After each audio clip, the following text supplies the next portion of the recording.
ساتھ ساتھ جس طرح سے ایک امبیسی کی اہم ذمہ داری ہوتی ہے ان حالات میں، لیکن کل جو اسٹوڈنٹس واپس آئے ہم نے دیکھا ان کی جانب سے بڑے گلے شکوے کیے گئے ہیں۔ میں چلتے چلتے ایک سوال پوچھنا چاہتا ہوں تھوڑی سی اپنی بھی کلیریفیکیشن کے لیے، آپ کے سوال کا جواب دینے سے پہلے اگر عدیل بتا سکیں کہ فورن منسٹری کا پورٹ فولیو کس کے پاس ہے اس وقت؟ عدیل صاحب، کیا ڈپٹی پرائم منسٹر کے پاس ہے یا پرائم منسٹر کے پاس ہے؟ جی ڈپٹی پرائم منسٹر کے پاس ہے، اور ہم نے یہ جاننے کی کوشش بھی کی کہ وہ کیوں نہیں گئے، تو انہیں یہی بتایا گیا تو جو ہماری اطلاعات ہیں وہاں سے انہیں کیونکہ ڈیپٹی پرائم منسٹر صاحب کے پاس ہے، اسحاق ڈار صاحب کے پاس ہے، تو ہم انا للہ و انا الیہ راجعون پڑھ سکتے ہیں اس بات پہ کہ پولیٹیکل سفیر کے اندر سے ہمارے فورن منسٹر جو ہیں وہ اس بارے میں کچھ کریں گے۔ ہاں، ہماری فورن منسٹری کچھ کرے گی، کر رہی ہے۔ ہمارے جو بیوروکریٹس پوسٹڈ ہیں، جو کاؤنسلر آفیسرز پوسٹڈ ہیں، جو ایمبیسڈرز پوسٹڈ ہیں، جو دیگر ہمارے سیکیورٹی کے لوگ ہوں گے، کل کو پی آئی اے کی فلائٹ چلانی پڑے گی، یہ تمام لوگ اپنی اپنی کوششیں کریں گے۔ اسٹوڈنٹس کہیں بچنے کی کوشش کریں گے، کہیں چھپنے کی کوشش کریں گے، کچھ واپس آئیں گے والدین کی تسلی کے لیے، کچھ پھر چلے جائیں گے۔ میں آپ کو بتاؤں کہ سن 2001 میں سپٹمبر 2001 میں جب امریکہ میں ٹیررسٹ اٹیک ہوا، اس کے بعد ایک بہت خوف و ہراس تھا امریکہ میں۔ میں ان دنوں وہاں پہ پڑھ رہا تھا اور کام کر رہا تھا،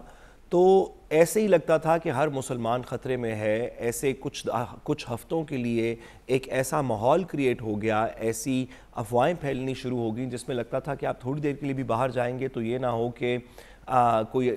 کوئی لوکل لوگ 2 4 10 15 کے جتھے مل کے تو کوئی نقصان پہنچائیں۔ یہ ایک بڑی خوف و ہراس والی سچویشن ہوتی ہے اسٹوڈنٹس کے لیے۔ اس میں جو سب سے ضروری رول ہے نا، جو political state to state role ہے، وہ ہمارے فورن منسٹر کا ہوگا، کسی بھی ملک کے فورن منسٹر کا ہوگا۔ لیکن کیونکہ ہمارے پاس اسحاق ڈار صاحب ہیں، تو ابھی ہم نے اتنی لمبی، اس وقت 7:21 ہو گئے، 21 منٹ سے ہم اس بارے میں بات کر رہے ہیں۔ ہم میں سے کسی نے فورن منسٹر کا نام نہیں لیا،